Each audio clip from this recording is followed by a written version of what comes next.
Well, happy Monday, everybody. Um, I am excited to be here tonight with each of you. Um, we are in uh, day 8. We are in day 8, and it is a it is a joy to be here with each of you today. Um, and I am enjoying this dialogue that is happening right now inside of this platform. But um, I'm still trying to wrap my mind around what we were so gracious to experience yesterday. Um, and it was a special moment yesterday, and I am grateful that I was there to experience such an amazing move of God yesterday. Yesterday was day 7 for us, so it was something special. It was something special, um, and so I see we're live and we're ready to go tonight. Um, and just really quickly, in the comments in the chat, uh, type in your favorite moment from yesterday. Type in your favorite moment from day 7. I'm gonna give you all 30 seconds to type in your favorite moment from yesterday. What was your favorite moment from yesterday? Go ahead, I give you 30 seconds to type in your favorite moment from yesterday. Your favorite moment. What was your favorite moment from yesterday? Let's see. Let's put it in real quick. Real quick. What was your favorite moment? Opening prayer, okay. The opening prayer. Opening prayer, okay. Yeah, yeah. Prayer. Watching my daughters give God glory. Yeah, come on.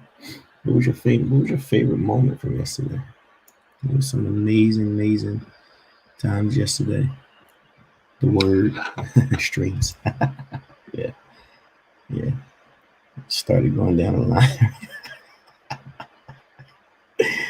Started going down the line. The reasons I can give them. Opening prayer. Opening prayer. Yeah, yeah. Received their healing. Yeah, yeah. Amazing. Dancing with my daughter again. Wow. Wow. Wow. Opening prayer. He said everything. Just everything. The word, okay? Okay. The word, everything. Okay. I don't want to mention Sister Laura. The benediction. The whole service. Oh man. Oh man. Oh man. Wow. It was the whole service for me. Oh man. Oh man. It was the whole service for me. Absolutely. Whole service. Yeah. Yeah. What's interesting is we have been in church so long, and we rarely reflect on just hearing God. Yeah, hearing God using music. Yeah. It's amazing how we've been in church so long and we never take time to reflect on what we experience, and it's good to take a moment to reflect on on what we experienced. The band. Yeah, that was some crazy guys. Um, and I feel like personally, if let me go. I personally believe that if we are going to be in a place and we have to uh, do things the right way, and we have to monitor what we do and be wise in where we go, if we have to be an example, and we have to, and it all happened before 3. It did. I was done. It was not me. Um, it's good to know that you can smile and enjoy it, and that is what is important. If you have to come to church, and you have to sacrifice, and you can't do what the world does per se, and it's not rules, but there's expectations when it comes from God, and there's certain things that you can't do and can't be a part of.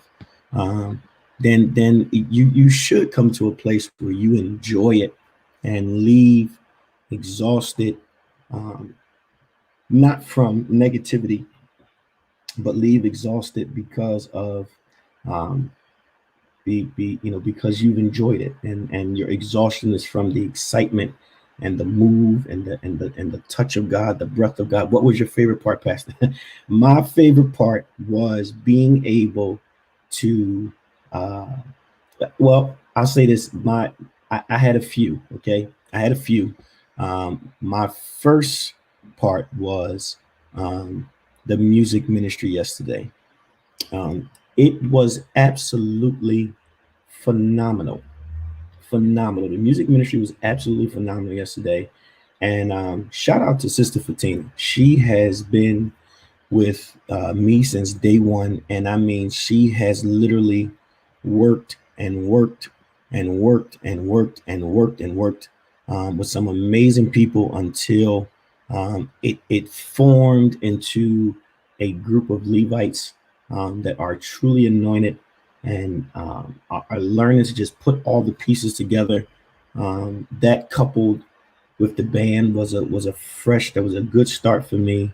Um, but then seeing the people engage in worship yesterday, um, was a good part, for me.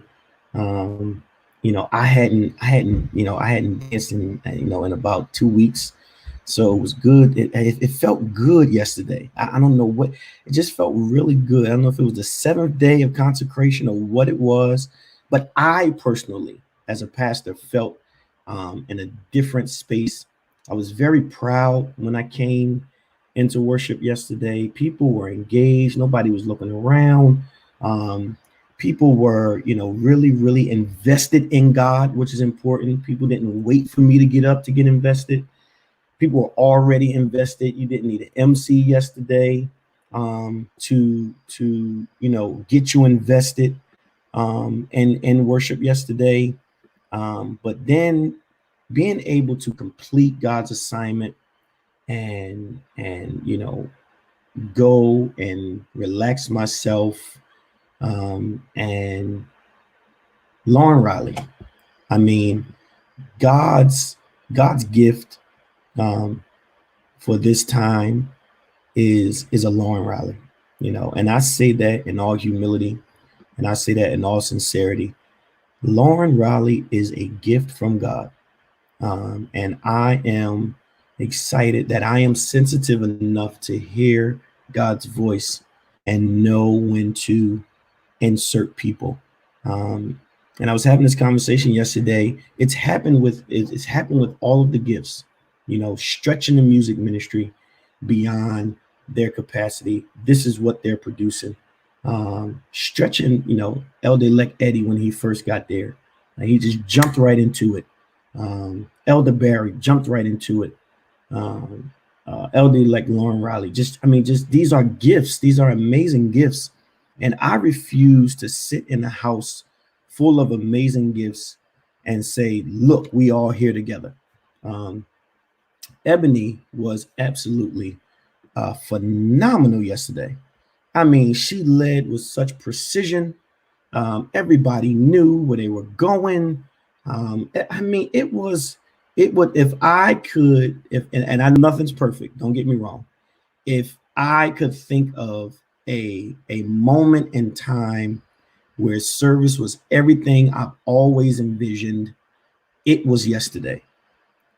But I say all of that to say what I what is without a doubt going to trump every single thing that I just said is the love and support that you guys show each person.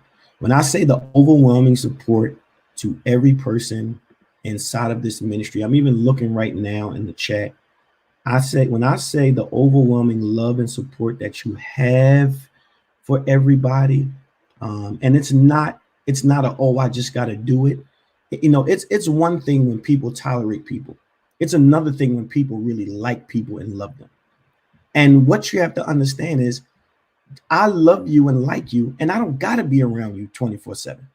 But it doesn't diminish my love. It doesn't diminish, who I am. It doesn't diminish what God has brought us together for, you know, but the camaraderie and the love and the genuineness of it. Because we've all been in church.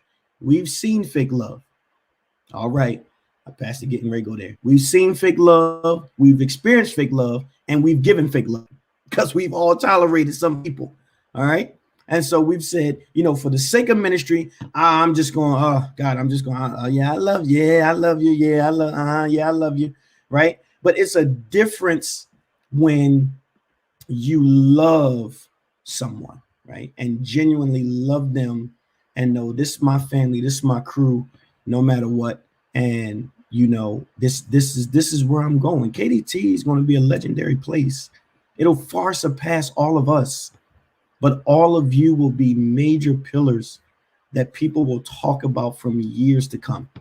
And if I can say proud, I have never been as proud as I was yesterday. It took me a while to come down yesterday because of the excitement of the love. And then today, I'm getting text messages about, okay, Pastor, I got an idea. Okay, Pastor, this is what I'm thinking. And these are the things that are in my mind that I don't see. When you have to beg people to do something, it's difficult. But when people have a heart to do something and people want to do something, that is totally different. That is totally different. And all of us have come from a place and time where we've said, this can't possibly be what God has called me for. This can't be the church that I know God has called me to.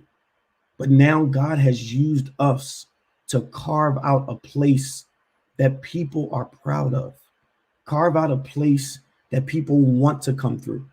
Carve out a place where people actually enjoy each other and is not in each other's business and is not in each other's personal life, but will ride or die with each other from beginning to end. That is what we are built for. That is the culture of the church. And this is what God is expecting of us. Fellowship is mandatory, but we have to learn to know how to love each other, respect each other. Well, when new people come, it's nervousness for them. But when people can come and just fit in and flow and be themselves, come on. Come on. You don't get that out of Lauren Riley if she doesn't feel welcomed and loved. You don't get that out of an Elder Barry if he doesn't feel welcomed and loved. Fatina doesn't continue to fight through and work through the challenges of building something if the love is not there. Elder-elect Eddie has come in and just taken over administration for me and run with it. He doesn't do that if he doesn't feel loved, if he doesn't feel welcomed, if he doesn't feel respected. And what I appreciate is I don't have to say, Pastor said. When you see people in administration, you respect them because my principle is anyone that operates in here has been authorized by me and you can trust them. I will never put anybody in front of you that you cannot trust and has not been tested. Never. It will never, ever, ever happen. And then outside of that, just let me go here. I don't know what this live is going to be tonight, y'all. I'm going to try to get to the day 8 reflection, but I'm on day 7 recap and I got to get this out. I got to talk about the growth that I've seen and so many people, Key and Dez, I know he gonna get me, but I'm gonna do it. Jonathan Wilson.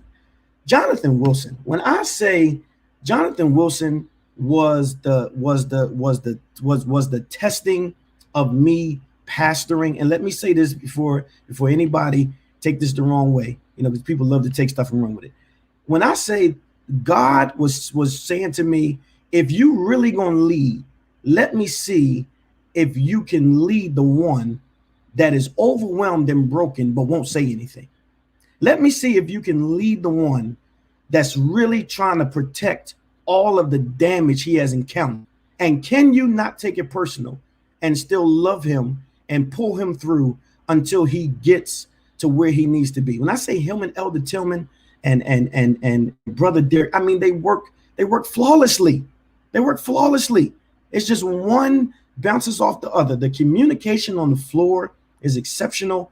I mean, I can go on and on. I mean, Lateris, I mean, like I can go from start to, like, when I say the level of growth that I have seen from 5205 to 1700, from 1700 up until now, that the church operates in a flawless perspective, not perfect, but in a flawless perspective, because everybody is there for the right reasons. Everyone is there for the right, and it's the small things that I noticed. Brianna, my problem child, not on time for nothing, on time, in place, locked in. Those are the things that make it easier. Mike, I mean, countless time and hours and looking, he created the intro video. He made that intro video for yesterday. I mean, just the minds, the brilliant minds that are putting all of this together. And I'm saying this because I don't want people to think that this is just me. This is not me. KDT is operating because of all of the brilliant minds that have decided to come into a place and come in and say, listen, this ain't about me. I am here to just do what I need to do. And that Lamika Davis, when I say that is that, now that one right there, God anointed me special to pastor that one. But when I say is a prayer warrior, she don't say much, but she sits in that chair and she watches, and don't get confused by her silence. She ain't silent because she's not invested. She's silent because she knows what she needs to do. She knows the prayer manual that is on her life. And I'm talking about Michelle and when I mean the church as a whole, Pastor Brown, I mean Mother English, like I can just like when I say every entity and person, Sister Asia coming from just a different space, God is elevating her. Other sister, I mean, people, the growth on Aaliyah, all of you. When I say I sit and I look and I watch, I don't miss anything. Anybody will tell you, I don't miss anything. I don't miss anything. I see it. I mean, we got people coming all the way from Trenton, New Jersey, y'all. You mean to tell me they ain't passed a number of churches? Mama T, they come, Sister Daniqua, they come all the way from Trenton, New Jersey. Lamika, you're my problem child, right? Like Jonathan has elevated, and you've taken Jonathan's spot. Has come from, I mean, people are coming from New Jersey. I mean, visitors that have come in and decided. Nicole, a major support to this ministry. I mean, major support, has teamed up with one of her friends to follow the consecration so that she can, do and help her and push her, because her friend is in a new ministry and she wants to see the growth. Like, that is the impact that you guys are having, right? Lauren, all the way from Lauren comes from Philly, y'all, right? So like we like people have Jonathan taught me. People have come from a space, and each of you have experienced your own devastation. But the impact and influence that you guys are having on so many people, it is not unheard of, and it does not go unnoticed. It does not go unnoticed. And I want to speak a special blessing over each of you that work in every facet of ministry. Each of you, Sister Spring, when I say finds money, knows, I mean, Sister Spring is a brain when it comes to finances and budgeting and properly caring for finances so that things are taken care of. We don't have a care in the world because each of you care enough to take care of God's house. And that means so much to me. That means so much to me. It really, really does. It really, really does. And so I want to say my recap is what I have seen. Absolutely, Nicole, forever connected. What I have seen and what you guys are proving to so many people is that greatness can coexist in the same place and it not cause controversy. You know, I am beyond grateful and excited for everything that you guys have done, for being in place for I know I'm trying. I gotta get myself together. Hold on for 1 minute. Let me fix myself real quick. Woo, that thing almost got the best of me right there. I gotta get myself back together. You're not gonna cry on Facebook Live. No, you're not. It has been a joy. It has been a joy, and you know, I am grateful. I am grateful. I am grateful for everything. I enjoy you taking notes. Oh my goodness. I'm grateful, and I am because of my babies. You know, I am who I am. I am, you know, what I am. I am considered who I am because of my babies.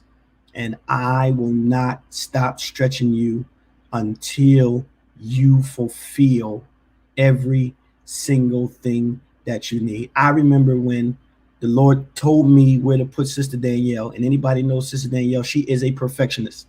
And when the Lord told me to put her there, she said, Pastor, I don't know if I can do that. I said, you can do it and you will do it. I'm going to show you, and then you're going to take it from there. And she has literally just ran with the media department. I'm not even in the communication anymore. She creates everything that you see on the screens, runs the camera week by week, interacts with people during the service. It is a total team effort, and KDT is without a doubt a great place to be. A great place to be. All right. So let me get out of that before I get wrapped up, and let me jump into our lesson for today. I used up 30 minutes. I don't have much time, but day 7 recap was important to me. And I wanted each of you to be able to reflect as well. Okay. So let's look at this. Let's look at day 8 reflection scripture, Isaiah 46, 3-4. And I'm going to read it from the King James Version. And then what I'm going to do is I am going to shift a minute, because I want to be able to show you the importance of understanding the context of the word. So many of you say, you know, Pastor, where did you get that from? How did you get that out of that? I use several translations to be able to get the full understanding of the text, but then also make sure that I am able to put it in a place that is simple enough that people are able to relate to it, right? And so if you look here at verse 3, it says, hearken unto me, O house of Jacob, and all the remnant of the house of Israel, which are born by me from the belly, right? Which are carried from the womb. So the scripture begins by saying, hearken unto me, O house of Jacob, and all the remnant. That's right. Y'all just keep on giving the love while I'm teaching. And all the remnant of the house of Israel, which are born by me from the belly, which are carried from the womb, right? And verse 4 says, and even to your old age, I am he, and even the hoar hairs will I carry you. I have made, and I will bear, even I will carry and deliver you. Right? So if we look at this text right here, verse 4 alone can, I'm sure, so when somebody read this in the King James Version, they said, what? Whore heirs? What is that? What whore heirs? What is that? I don't know what that is. Right? And so this is why it is important that you're able to understand every particular part of the text, so it brings light and shares light to what the scripture is saying to us, right? So what I'm going to do is I'm going to give you another version here so that you're able to see exactly what the text is saying, right? So if you look at verse 3 from King James to the NIV version, look at the distinction between the first two words alone, right? Hearken unto me, listen to me, right? That gives a greater understanding of what God is trying to do in this moment, right? Or what the writer is trying to get us to understand, right? And so hearken unto me turns into to listen to me, you descendants of Jacob, right? And so what are the King James version says, O house of Jacob, right? The NIV says descendants of Jacob. And so descendants are ones originating or coming from an ancestral flock. So the scripture begins by saying, listen to me, all of you that come from the lineage of Jacob, right? My question to you is going to be, when they call your name, can they trace your lineage? When they call your name, can they trace where you come from? When they call your name, can they trace who have had their hands on you? When they call your name, are they able to identify who you are based on who you are connected to, right? And this is why it is vital that people know exactly who you are, right? And who you are connected to when they're trying to identify exactly where you are and where you've come from, right? And so when you look at this, it's giving you a distinction, but also helping you to understand that if you're going to be identified by people, you will be able to determine how they identify you. Okay? So how would they be able to identify you? Will they know you as someone that always made a bunch of noise, or was the one that kept stuff going? Or will they know you as the one that was the leader and the peacemaker, right? Will they know you as the one that knows how to stand in the middle to eliminate confusion? Or will they know you as the one that keeps a lot of the confusion going, right? So when you are identified, my question is, how do you want to be identified? And so for me, when I began, I wanted to be able to be identified as a pastor that loved people, that cared for people, that wanted to get the best out of people, but would also challenge people to make sure that they are following the principles of Christ, right? That they are following the expectations of Christ. And I don't need to do that by getting in your business. I simply need to put you in a space where you're secure enough to say, I can put my guard down and I can hear the words that are being taught to me so that I can apply it to my life where I need to. Nobody needs to go around and go around with a checklist and say, well, have you done this today? Have you done that today? Have you followed this today? No. I'm going to give you the principles. I'm going to provide the principles, and you have to be mature enough to look at the list, look at your life, compare, contrast, and look at where improvements are needed, right? And so he says, listen to me, you descendants of Jacob, all the remnant of the people of Israel, right? All the remnant of the people of Israel. It says, and all the remnant of the house of Israel, right? All the remnant of the people of Israel. A remnant is, watch this, a remnant is what is left of a community after it undergoes a catastrophe. A remnant is what is left of a community after it undergoes a catastrophe. All right. So when I had the moment to reflect during this time, especially after recapping from day 7 and looking into day 8, what I realized is a Kingdom Deliverance Tabernacle is a community of people that have survived catastrophes. It is a community, a body, a group of leaders and teachers and preachers and Levites and servants that have survived, watch this, a catastrophe and were able to unite themselves in order to build a healthy body. And so Kingdom Deliverance Tabernacle is a healthy body of believers that is built on the backs of those that survived catastrophe inside their differentiated communities. All right. And so all of us have come together. Watch this. Catastrophes, dangers, disappointments, heartaches has brought us together and allowed us to build a safe place. Watch this, based on our ability to be able to survive a place of devastation. I'll say it again. Kingdom Deliverance Tabernacle has allowed us to build a safe community based on our ability to survive the catastrophe in the last community.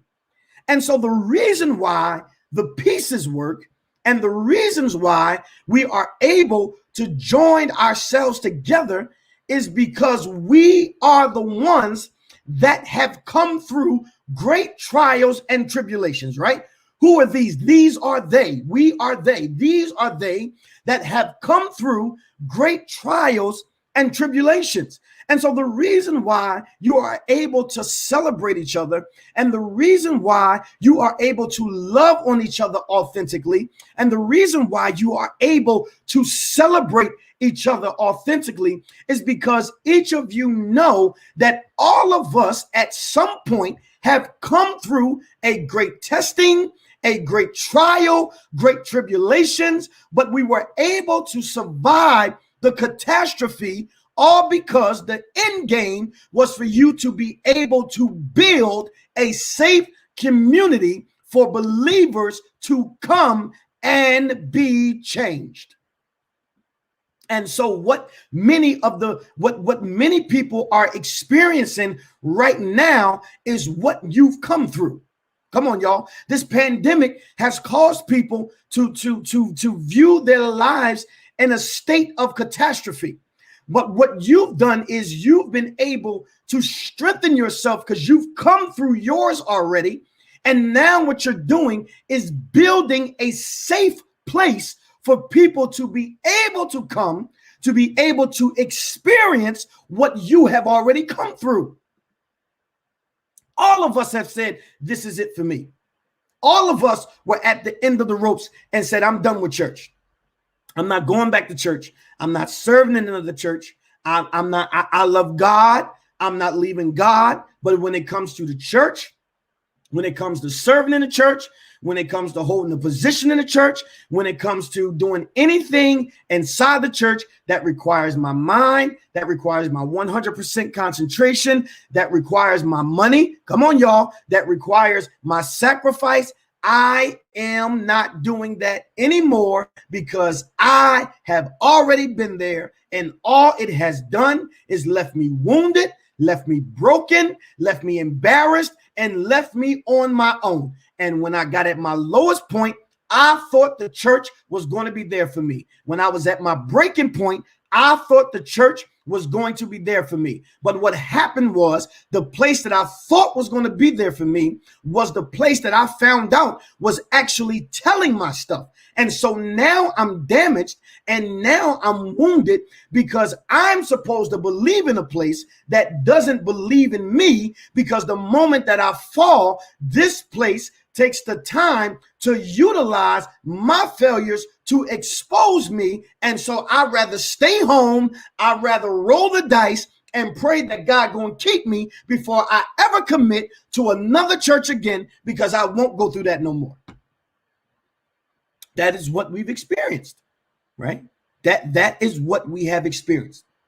But what I love about this is he says, listen to me, descendants of Jacob, right? All of the ones that have survived the catastrophe. You who I have upheld since your birth and have carried since you were born, right?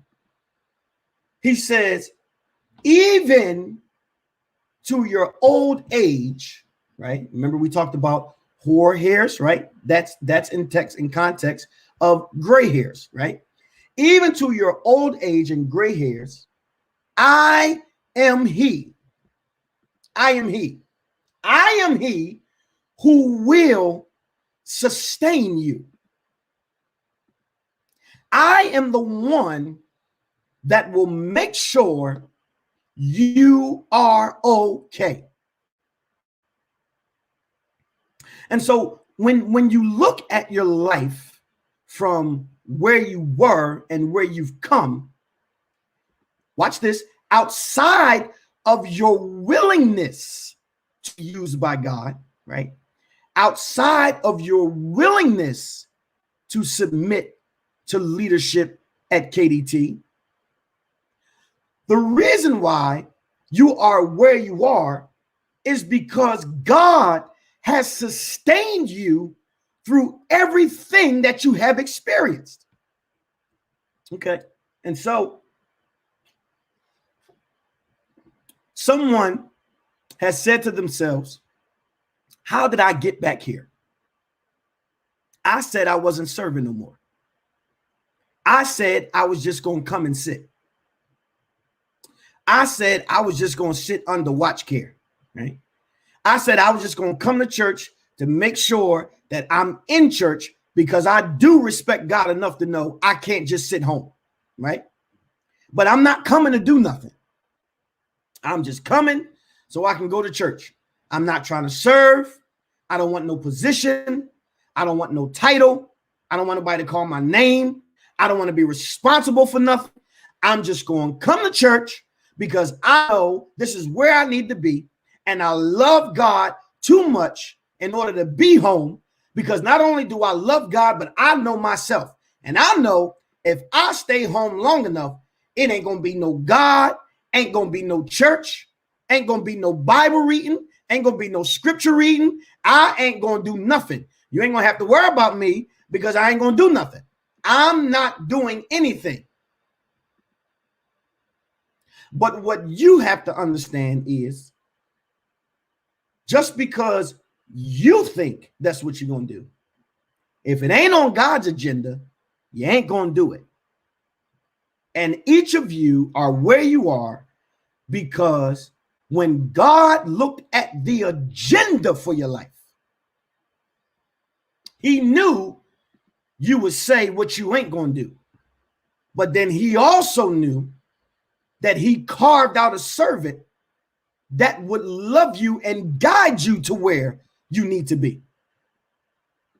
And so the reason why the gifts are able to develop and cultivate is because you don't serve a leader that is jealous of who God has sent, but is also not concerned about where God takes you. I want God to take each of you to a great place in his timing and in the gifting and anointings that he's given you.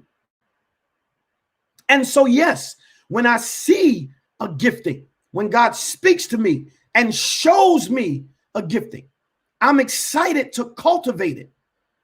I'm excited to look at it and see how I can shape it. How can I enhance it?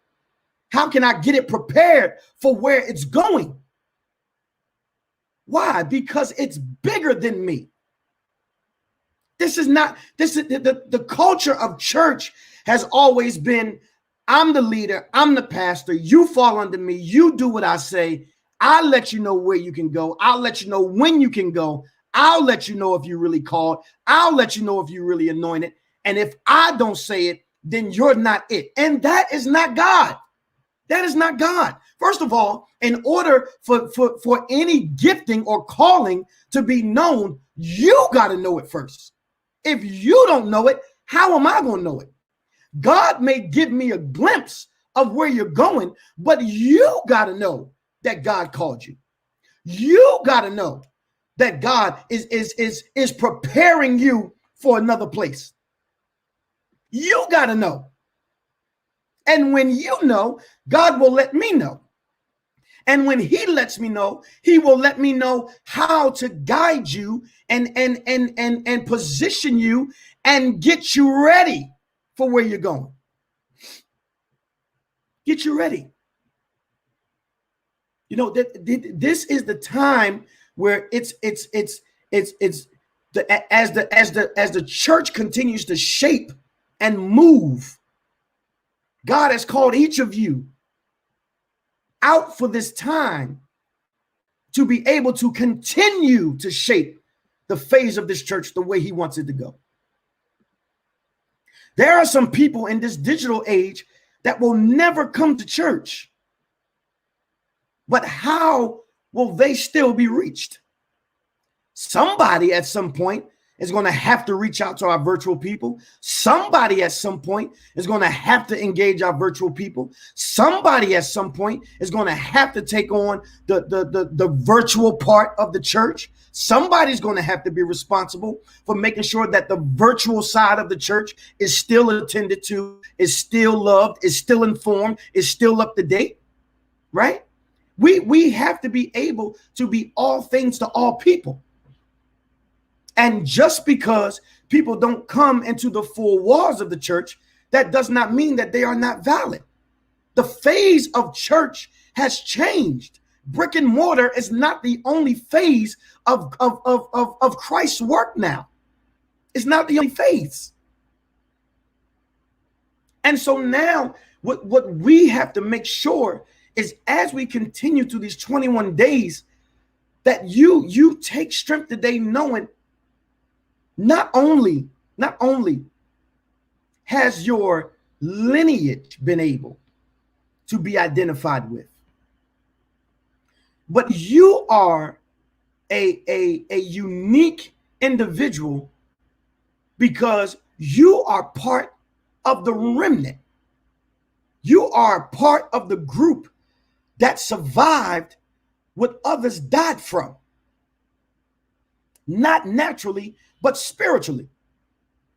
The last situation that you survived and came through, people left God behind.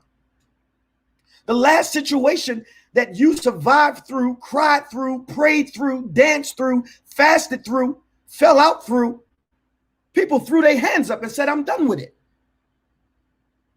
You were able to survive the catastrophe because your assignment is still relevant to right now.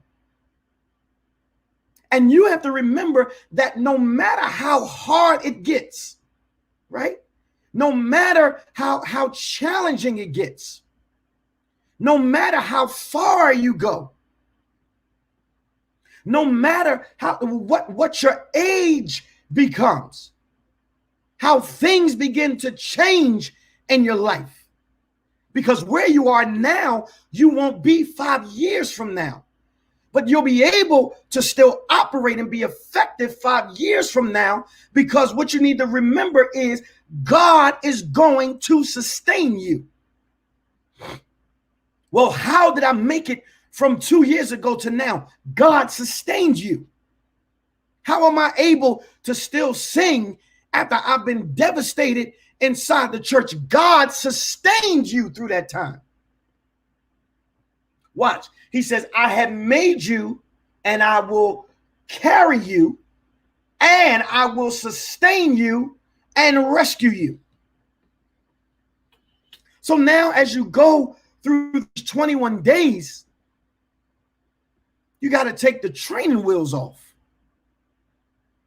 Some of you still got the training wheels on. Oh, I'm not sure. You know, some of you still trying to get your balance. But you can take the training wheels off now. Why? Because you know that not only has God made you, but he'll carry you. And as he carries you, he's going to keep you.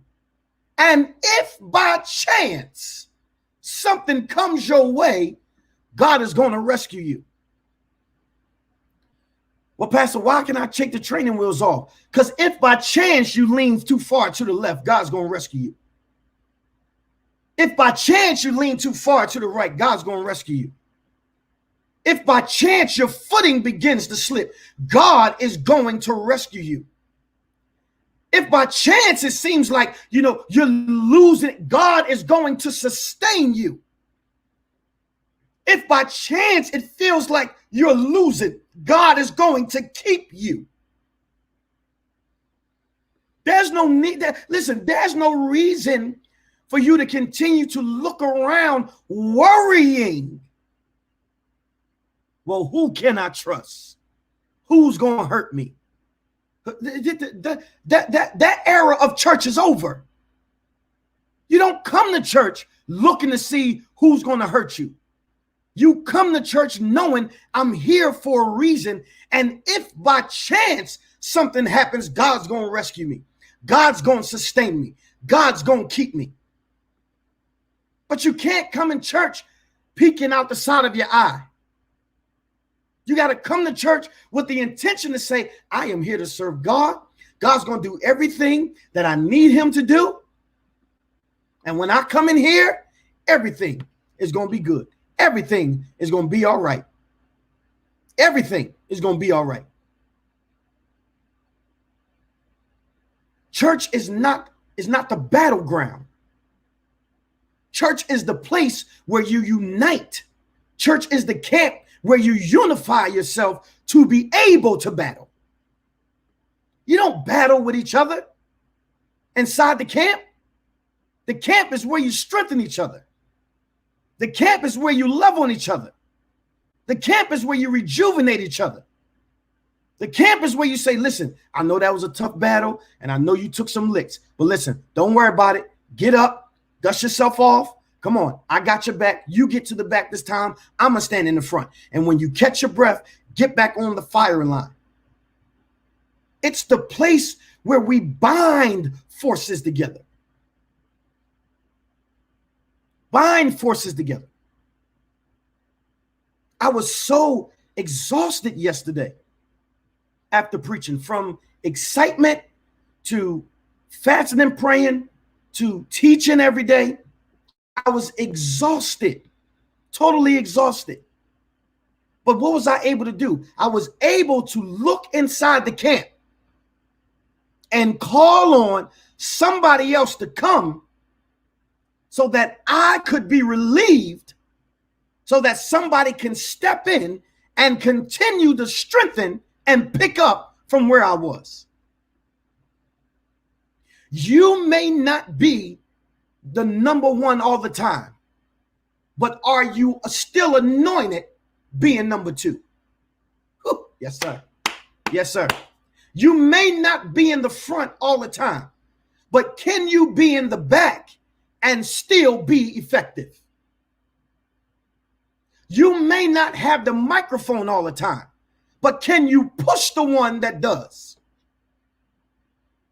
You may not be the one that was called initially, but when they call you for backup or strength, can you pick right up from where the person left off and drive it and take it the rest of the way? That's what the church is for. To be able to strengthen one another. To be able to pull each other through. To be able to say, listen, you exhausted, I got you. Don't worry about it. Move back. I got this one. I'm going to take this one. I got it. Don't you worry about it. I got it. I left yesterday intentionally because mentally I was exhausted.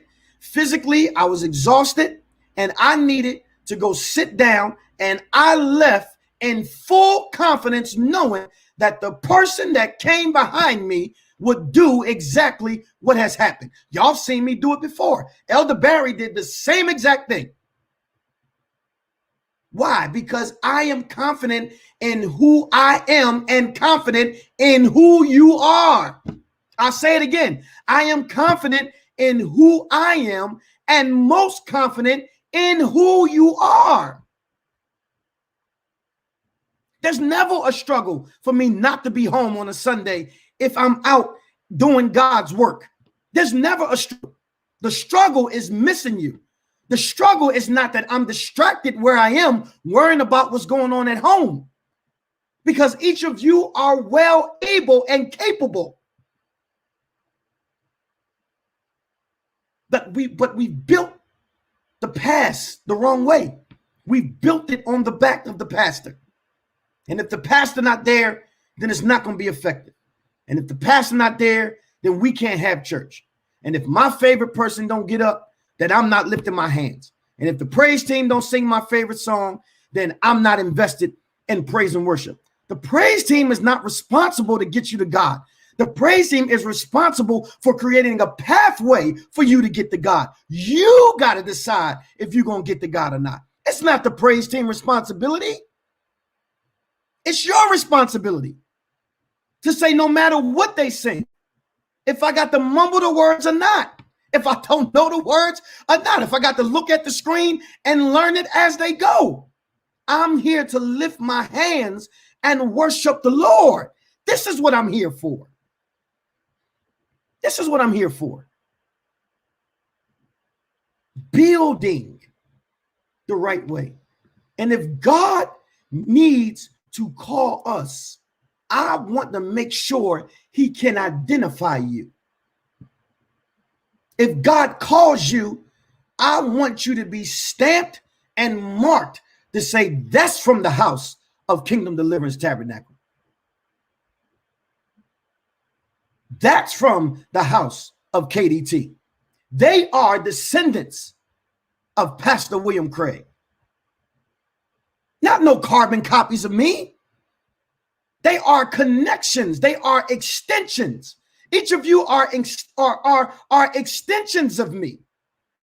And some of you will extend far past from where I am.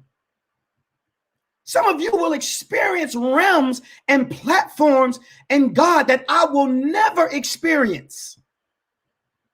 But let me tell you, I'm going to share just as loud as if it was my platform. Why? Because you are an extension of me. When you win, I win. When I win, you win. This is a us thing. This is why people love coming to Kingdom Deliverance Tabernacle. This is why people are intrigued. This is why people come and want to be a part. Because there is no I that operates in there. This is a us thing. This is a we thing. This train is being pulled by everybody. Pastor Craig doesn't accomplish this without each of you. Pastor Craig is not able to build and maneuver without each of you. Each of you have been the reason why I've been able to accomplish some things. Many of you have been the reason why people are saying, who is this man? Some connections I experience is because of you. When you go and say, my pastor, they say, okay, well, who is that? It's not because of me. It's not because of me. I pull my own weight as the leader. I do what I'm supposed to do as a leader. But it's not because of me. I'm just simply doing my part, like you do your part. The difference is everybody is doing their part. And when you do your part to the best of your ability, this is what is being produced. Know what your lineage is. Know what your connection is. But most of all, you got to realize no matter where you go, no matter what you experience, no matter what goes on in life, God is going to carry you. First of all, remember, God is the one that made you. He is the one that is going to carry you. He is the one that is going to sustain you. And if by chance trouble comes your way, God will rescue you. God will rescue you. Day 8. Day 8. I feel the strength of God coming. This is day 8. We are headed through another week. And you know what I haven't heard since about day 6? How tired you are, how much you want to eat, what you can't have. You know why? Because your life is starting to take shape and form to where you are now. And so this is a level. This is why I said, give it your all, right? This is why I said to y'all, it's not about you being perfect during this time. It's about you giving your all. Let me tell you something. Listen to me, y'all. Don't y'all ever forget this. When you give your all, even if you don't knock it out the park, God will bless your try. Lord have mercy. Woo-wee. I'll say it again. When you give your all, even if you don't make it all the way, God is going to bless your try. God is going to bless your try. Some of you are sacrificing your bodies, your minds, more, stretching your bodies and minds more than you ever have. But God's going to bless your try. I know some of you may have forgotten. It's not about being perfect. It's about having the mindset to perfectly execute what God is calling me to do. And my biggest thing has been, God, bless the try of your people. God, they're not going to get it. God, some of them have never concentrated so hard before. But God, my plea is bless their try. And God said, I just want them to give it all they have. And I promise I will bless their try. God is going to bless your try. He's going to bless your try. I know it's been difficult. I know it has. I know it has been difficult. But the word to you tonight is God is going to bless your try. And y'all hear me as one of God's mouthpieces. When you come out of this 21 days, there is some stuff already there waiting on you. I want y'all to hear what I'm saying to you. What the Lord have mercy. Your ability to try and push through. He has already put stuff at the finish line waiting on you. He is going to bless your try. He's going to bless your try. That's where it's at. That's where it's at. God, I'm giving all I have. God, I'm trying. God knows it's tough sometimes. But Lord, I'm trying. I'm giving all your try is what he's going. That's what he's after. That's what he's after right there. God, I'm trying. God, I'm giving all. That's what he's after. He's after the adoration of your try. What, Pastor Craig? What are you saying? He's after the adoration of your try. He's after the fruit of your lips that's saying, God, listen, I'm trying, I'm struggling all I can, but just give me the strength to make it through. He's going to bless your try. He's going to bless your try.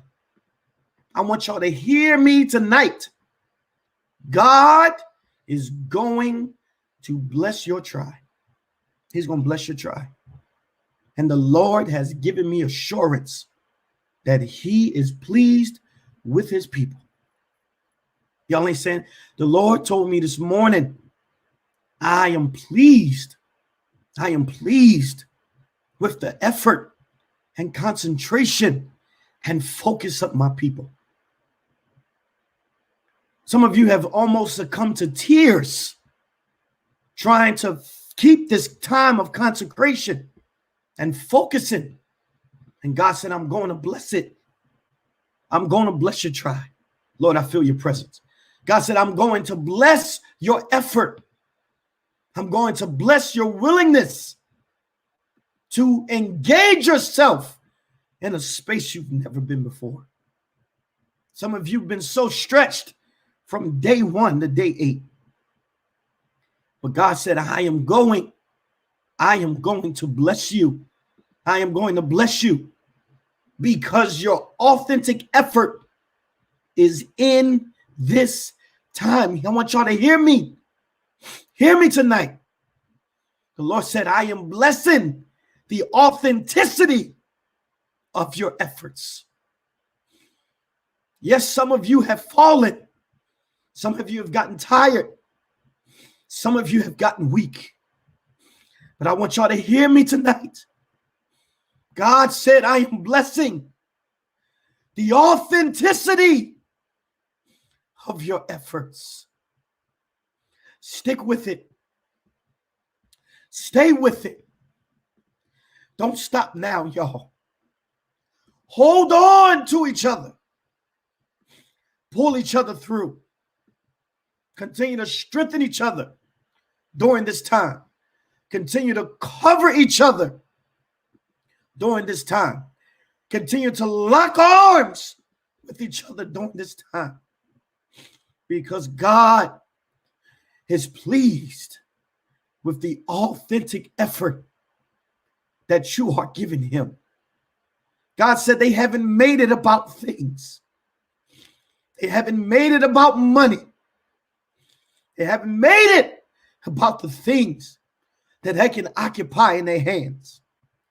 He said, but their prayers to me have been, Lord, make me better. Lord, search me and make me better. God, try me and make me better. God, reveal to me who I am and make me better. And the authenticity of your try is what God is pleased with. He's pleased with your honesty. He's pleased with your willingness to say, God, I'm trying, but I feel like I'm getting ready to break. God is pleased with the authenticity of your prayers and your effort. And God is going to bless your try, your concentration. He's going to bless your moments of sacrifice. He's going to bless. God said, you have been in crowds and you've kept my word and concentration of this time. And he said, I'm going to bless you. God said, you've been around others and people wouldn't have known if you broke the consecration. But God said, you told them, I can't do that. I got to stay focused. And God said, I'm going to bless you because your authenticity had integrity when man is not watching. God said, you've kept it. You stuck with it. God said, and I am going to bless you for your faithfulness, for your commitment, and your unwillingness to change or move despite who was watching. God said, I'm going to bless you. God said, if I can trust you in secret, God said, I'll bring you before great men. And God wanted to know, could he trust you when nobody was watching? God wanted to know, would you keep his expectations when nobody was around you? And God said, because you've been faithful and you've been accountable and you've kept my word. God said, I'm going to bless your tribe because it is authentic and you have kept my word. And Father, bless your people. Keep your people during this time. God, give them the strength to get to day 9. They've reached 8 days. Some have struggled. Some have crawled. Some have barely made it. But God, they continue to pull themselves. They continue to pull themselves. God said, God, keep them during this time. Strengthen them during this time. Where one is weak, allow another one to strengthen them. Where one is strengthened, allow them to pull up another one that is weak. God, allow them to bind their forces together to be able to pull the weight the rest of the way. God, anoint these your people. Cover them, protect them, shield them, continue to cleanse them, continue to watch over them, and continue to bless these your people. And Father, we give you glory.